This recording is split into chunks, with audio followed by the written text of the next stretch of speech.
If we're running on YouTube Live already, did you hear that? Janet Oh, Krebs yes, I did is too.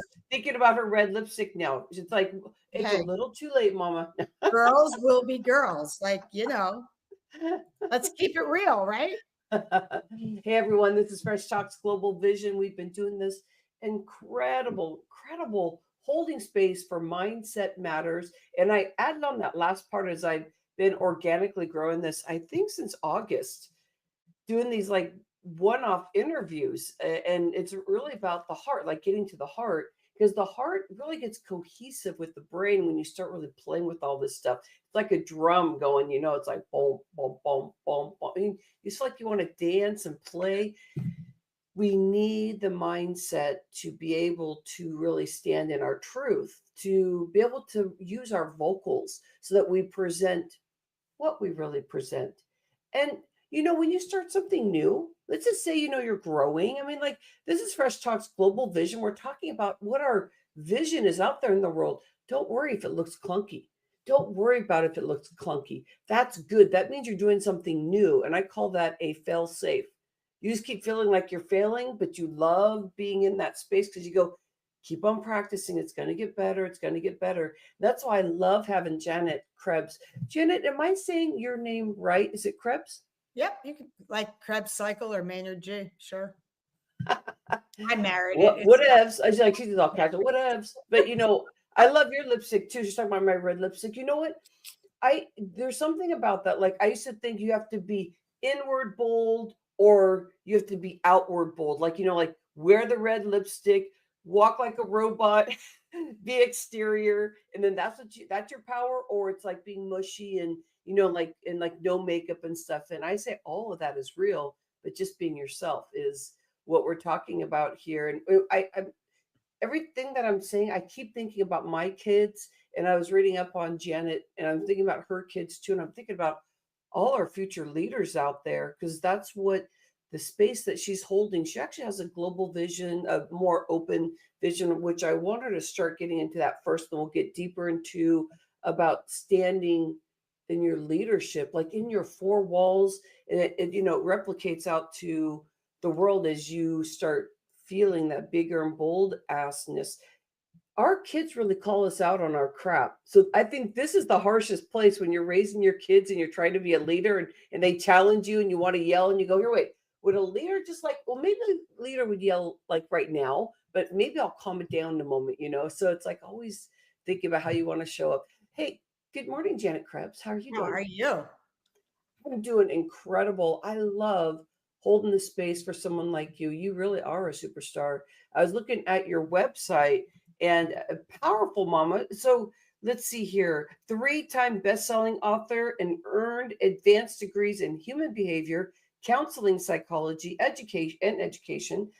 Uh, Another thing I wanted to ask you about: a rich career in consulting, human resources, and education. She spent over 14 years as Commander Krebs in a space flight simulator where she impacted over 60,000 students. What's that all about? This sounds really superstarish and like outwardly crazy cool. However, like before I answer that, so thank you for all of that. And like none of that actually really matters to me. What actually matters to me is my 2 kids who are now flown and growns. And I just love and respect being included in their lives as adults, which is, to me, that is my greatest gift and will be my greatest legacy.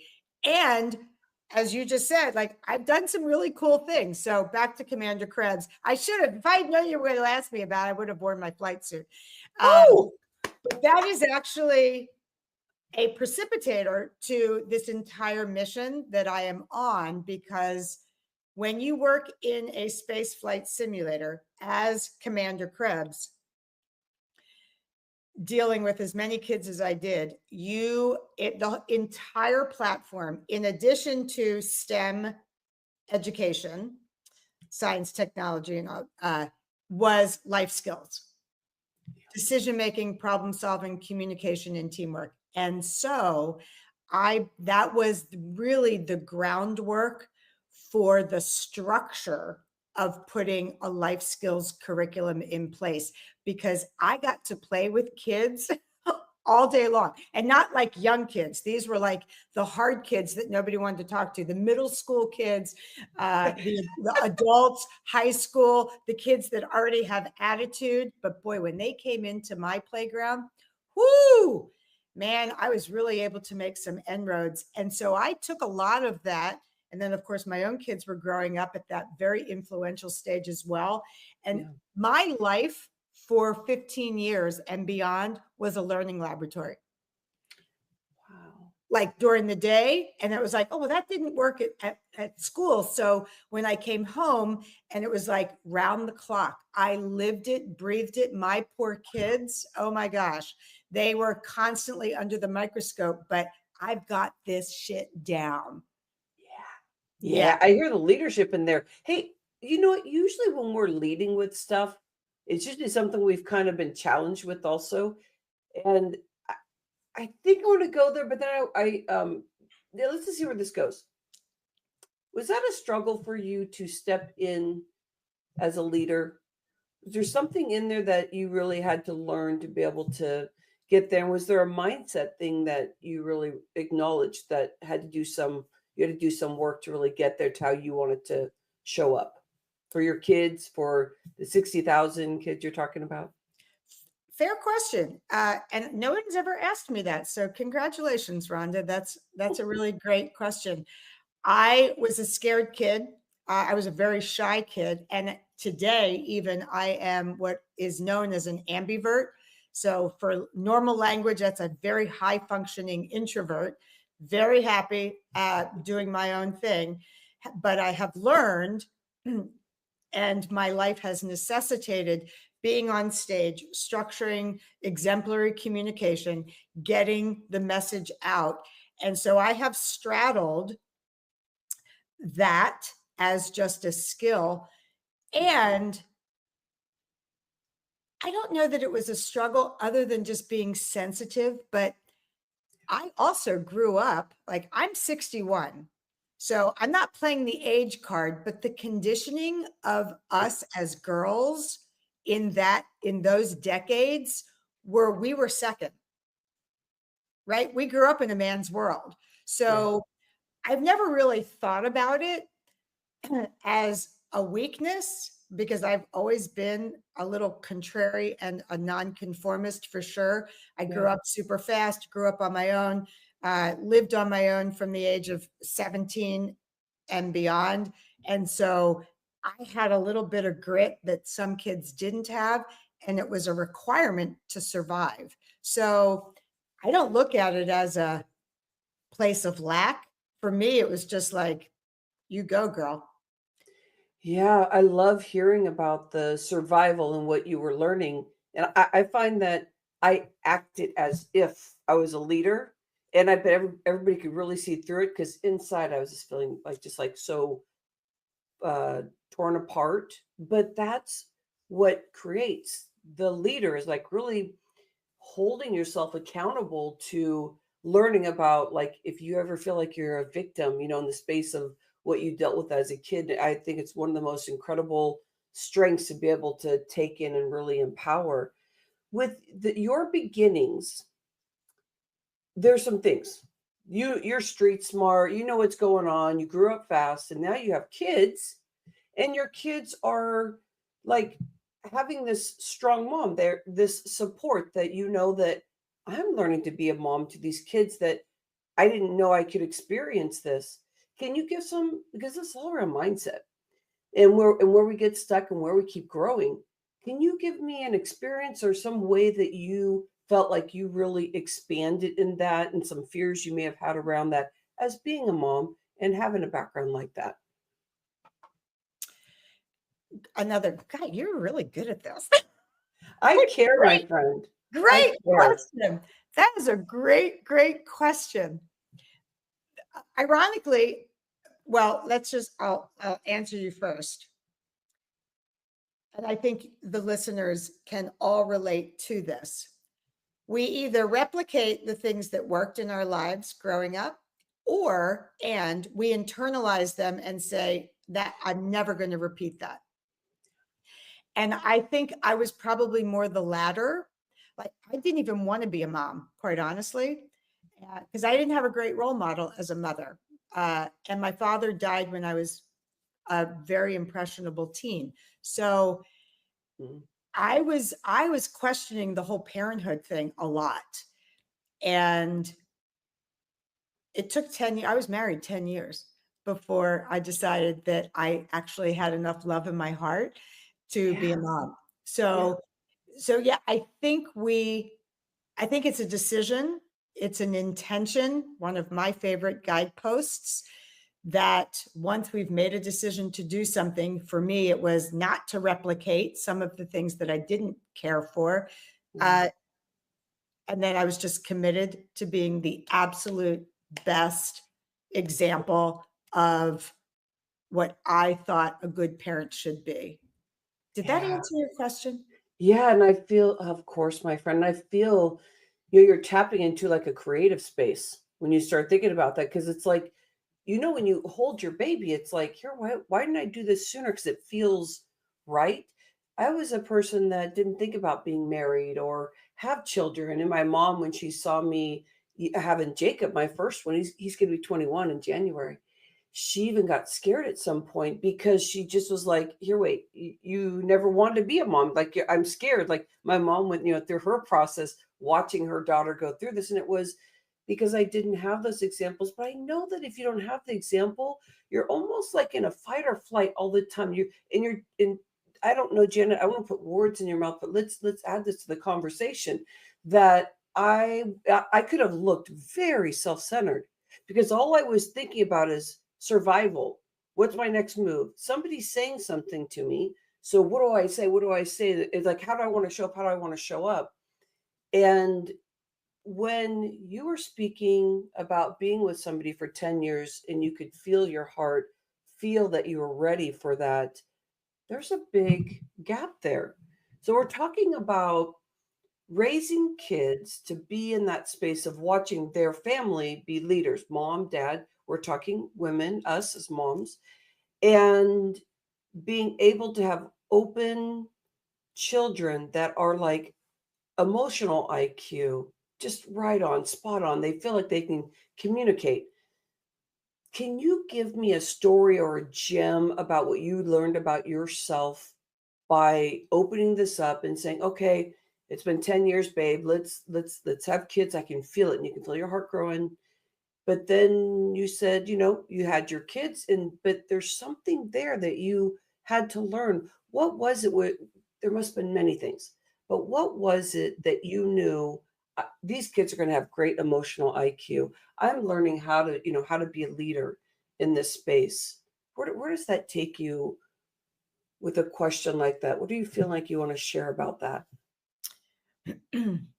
Too much in the time that we have, obviously. Yeah.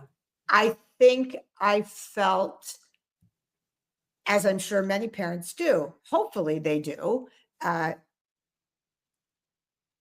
once the decision has been made to be a parent, mom or dad, a parent, and it could be an aunt or a grand, like family today looks very, very different, and like we should celebrate that. So whoever is responsible, and that's the word that I got a download from. We have a responsibility to carry out whatever the vision is. And once I decided to be a parent, I felt this enormous responsibility to do the right thing, my right thing, on behalf of another human being. And I think that's where a lot of parents not need help. That's not the right word. I think there's a gap. There's a gap, but because the expectation, and boy, is that a trigger word. When we think about this for a second, Rhonda. Yeah. You buy a new appliance and you get 15 pages of instructions, right? You bring another human being home from the hospital and you get nothing. Right? No, exactly. You're expected to just know. And so the irony of that is like, well, how are we expected? Where does that expectation come from? And where is that organically, like the how to do, the what to do, the blueprint, where does that come from?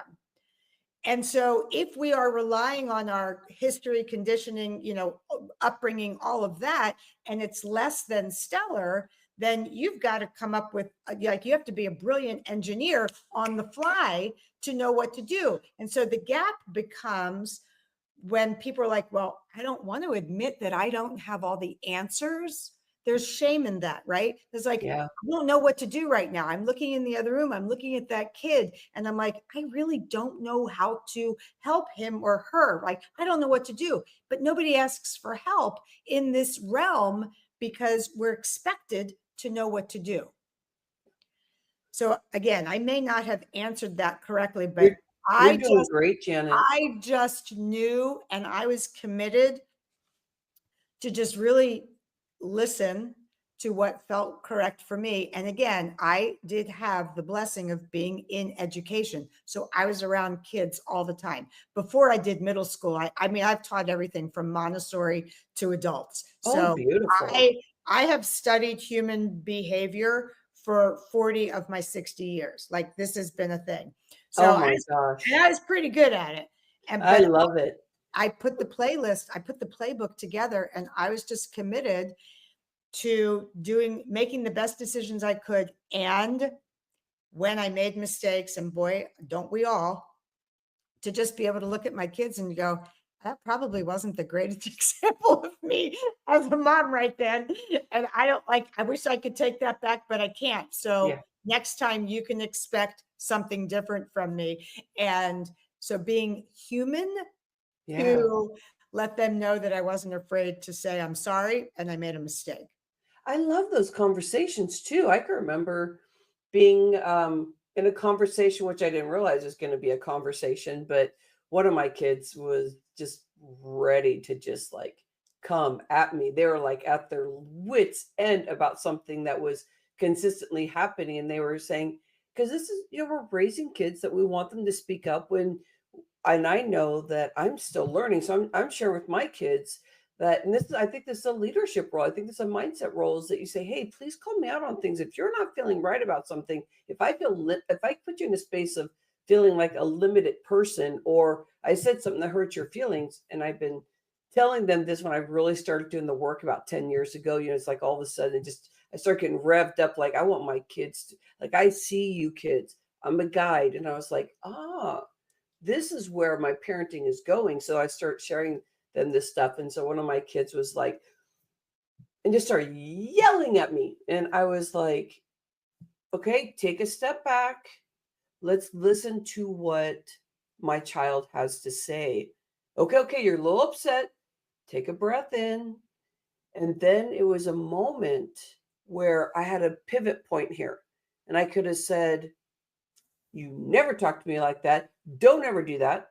And I could have went in on that route. I think I might have said that to start off with, though. So I'm like, whoa. And then it was, I'm going to take a drive. I'm crying right now. I'm a human being. And I want you to know, I am your parent. Never talk to me like that again. Let's talk as humans. And I'm going to come back. And I want to have a conversation with you because you said some really good things. And I know that I want to talk to you about that because I've been doing something, but right now I am really pissed. And why I want to share that is when we learn to use our vocals and we become human, and we don't have to have the exact book, because our kids are just, everybody's different. They come at different angles. So question for you, because I see your book back there, and the one that really is catching my eye is Gifts, Pain. And if you could share a bit about that book. But the question I have by just looking at the title, I'm feeling like growing your heart and allowing it to grow into your kids and allowing them to be a leader in their own right. What were some of the gifts that you had to open up for yourself, that you realized that you had to go through to be able to open this up so you could be there for your kids? What did you have to do for yourself? Again, many stories, many ways you can go with this. What do you want to share today around the mindset, the heart, and being able to unwrap the gift to be able to be there for your children the way that you were learning what you wanted to do? Yeah, I think, again, to use your language, let's just hang that whole entire answer on mindset. So, for example, people will be like, that's an oxymoron, gift, pain, like that. We are taught to think of those as opposites or Yeah. opposers. And yet, this is one of my main things. Like everything that happens to us is an opportunity. And that's a mindset, right? So, there's always something good that can come out of a source of pain, if you will. Uh, and we all have stories. And if you had asked me this at the beginning of our talk, I would have told you the story. But I will say to answer that succinctly, my 3 favorite words that I live by: in spite of.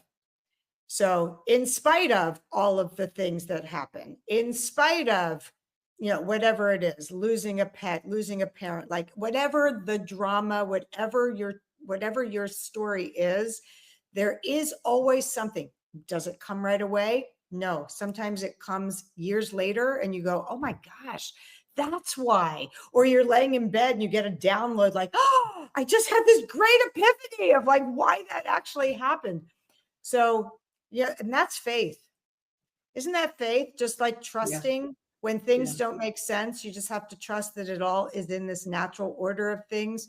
And so, without going into great details, like that's just a book filled with lots of examples of Mm, how we put our yeah. hardships into and shift them into something positive, and what that would mean, i.e., for families and parenting, is just remove your ego from all of the things that are going to happen in your family, because it's going to. Like your kids are going to make lots of mistakes. You're going to make them. They're going to fail. Thank God they're going to fail when they live with you at home, because that's the safest place. And be looking to remain curious for what can we learn from that kind of a thing. Like, that's not like, yeah, I'm sorry that happened, but there's going to be something fantastic that comes from it. And when we focus on that, then we are also teaching our kids, oh my gosh, we could run through the whole litany of lists, resilience, grit, mindset for our kids too, to not look at everything as literal, just like, okay, in spite of that, something else will good come from it. So Yeah. Yeah.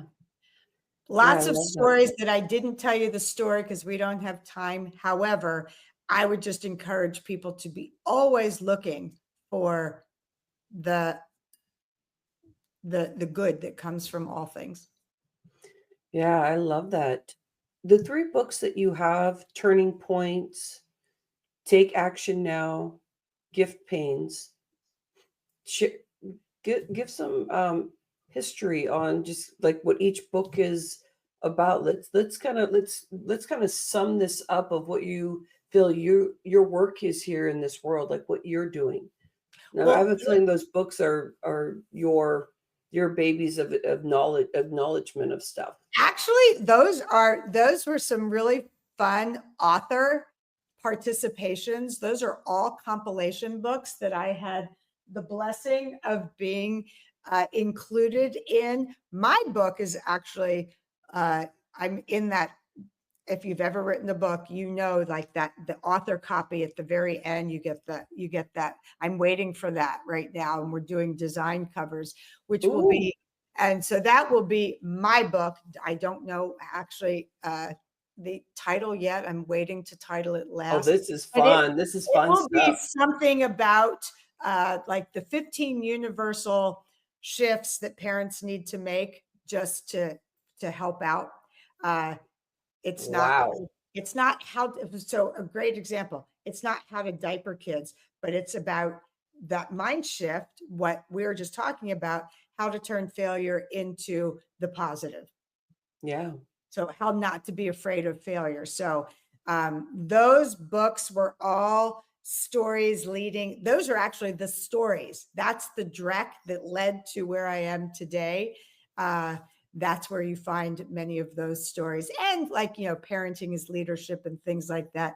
But the next book, the fourth bestseller, put that out there. That will be my own authored book. So that's going to be done with Itty Bitty Publishing. We'll be looking out for that soon. That's going to Ooh, that's fun. I haven't done a partnership book before because that just displays that that you work well with community. I really love that. I My vision, and I want to hear yours. You just keep sharing all this stuff. It's so wonderful. My vision is that we get to learn how to stop shaming and blaming ourselves. Like what you're speaking about is being human. You're bringing that up and really finding the gifts in what you're dealing with and say, hey, I'm a little bit stronger than I thought I was when you take on that power. And I love that. And so the blaming and shaming that's out there, I want us to open up our vocals and be able to share with people that's not okay anymore. I want to learn more about how to be more in the heart. I think our vocals protect people by walking into a store and sharing, hello, but in a very wonderful way. Sometimes having great conversation, we can shift just like the smile does. I feel like that is such a global purpose that's deeply on my heart. It's a humanity project. What are you working on? It might be your book is going to start that beginning even bigger, but you're on to really big things. You keep growing. I keep hearing this space. What are you seeing out there for your future? Where are you going with all this? Well, I have to make a comment because what you just said has been, so I think I'm a cut, like I love social experiments and I will throw myself under the bus all the time. So it's just funny that you happen to mention what you just did, because I have three like recent, and I've done some social media videos about them, like, and I call them "Caught You Being Goods," which was something that I used to use in my elementary classroom. But like, for example, listening in a dressing room over the weekend in Florida, and I happened to overhear the young 18, 19-year-old clerk. She answered the phone so professionally back in the dressing room, and she was very helpful and articulate. And so on my way out, I said, I'm not creeping on you. Number one. I couldn't help but overhear the phone conversation. I happen to be a communications and leadership coach, and I just have to pay you an amazing compliment. Just remember, someday you've got it. Like, you just have it. You stand out amongst others that are your same age. You're articulate, you were kind, you were helpful. Like, you are a born leader. You just don't know it yet. So just remember someday that this woman told you that. And her posture, Rhonda, talk about changing someone's moment. Like, her whole posture, she just beamed like she hasn't heard a compliment in a while. And so then it was just so lovely. And I was like, so I just keep doing it just to see the reactions from people, not forced. Like, if they deserve it, they get it. And I'm not holding back, because there are a lot of really just set, like, do you ever walk around and you see posture, like people's heads are down because we're all looking at our flipping phones, and like everyone's posture but then this little girl's posture just kind of went up, and so that's part of my secondary mission right now, of just being, using my voice to spread that where it's unexpected. And that little tiny disruption is so contagious for them and for me that I just keep like, I'll go run an errand just to see if I can't find an opportunity. It makes it fun, but it sizzles your life because you're on. I mean, it's all about sharing the heart. And we were both talking in different ways about learning to open up the heart. And when you start realizing this mindset stuff it transforms everything around you, everything you touch, everything you see, and the work that you want to do the scrubbing in the morning to make sure that you're showing up the way that you know you can. And then you get to do that all the time as being a business owner and being a leadership and a coach. And I find that my daughter's 18 years old and I'm so proud of her. And then I look at her roommate, same kind of cool, groovy thing that you're talking about here. So this is about. It's Yeah. about let's keep growing. The 50-year-olds that need to hear it, the 16-year-olds, the 4-year-olds, the 20-year-olds. It's like we're all carrying our kid around in us. Yeah. This is perfect. Okay, I love this. Hey, Janet, thanks for sharing time with us. Oh my gosh, are you kidding? Anytime. Keep in touch with us. I want to know because I love doing the marketing after and what's happening, what's going on. So you're going to see us all over the place doing different things for you, but not really just for you. It's really about that. I believe that when we open this window, that we really are making a change and a difference just by the energy that we're putting out there. And you're very powerful, my friend. I Oh, really appreciate your heart, your expertise, and the work that you keep doing. I just can't wait to get to know you more and more and being able to share this interview. You're doing fabulous out there. I appreciate you. if we could just land on one thing that will uh, end with one thing, the whole, thank you, by the way, and the message for the audience from today amongst, like, there's hopefully lots of little pearls. Yeah, with lots of them, little nuggets. but when we talk about mindset, and perhaps I should have said this sooner, Yeah, doing great. leadership is a posture. It's not a position. So we have to start thinking about it less out there in corporate or organizations or whatever, and it's right within us. And I believe that we are all what I call, this is my whole shtick, everyday leadership. And that's our legacy, Rhonda. Yeah. How we show up in the world, that's going to be the legacy. So it all kind of, it all intertwines, but Yeah. leadership is a posture and we all have it. Yeah. We just don't know it. So if you want to work on mindset, walk around today and say, how and where can I be a leader today? Because Yeah. I know it's in me. Yeah. So Yeah. I love that, my friend. That's a great ending. Fresh Talks Global Vision, our community, people that are coming in and learning more about this.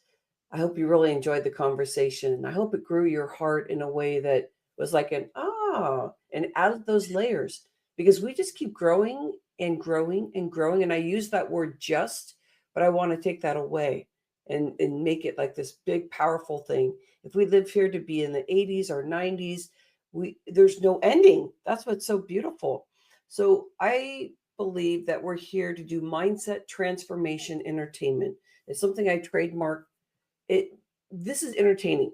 The more that your brain can be entertained, the more you will open up and realize all the gems you're just wearing and carrying, and that's what this is going to be moving forward. I keep feeling this experience grow, and I know out there's a lot of stuff going on, but this is what Janet Krebs has been talking about, is the experience of within, so that the leadership and the posture and holding yourself to how you want to show up. Now that's a worldly thing. I appreciate you, Janet. Thank you, appreciate my you. friend. Thank you so very much. If anybody wants to get contact with Janet Krebs, where should they go, my friend? I talk about transparency. You can find me all over socials. I just use my name. And if you ever just reached out to ask@janetkrebs.com, like, I'll answer. No robo, no AI, no auto responder, anything. It's just me. So I'm available. Yeah. I know with our social media out there, LinkedIn and everywhere else. Just my name. Yeah. Yeah. I appreciate that, my friend. Thank All you. right. Have a fabulous day, everyone. You too. Appreciate you.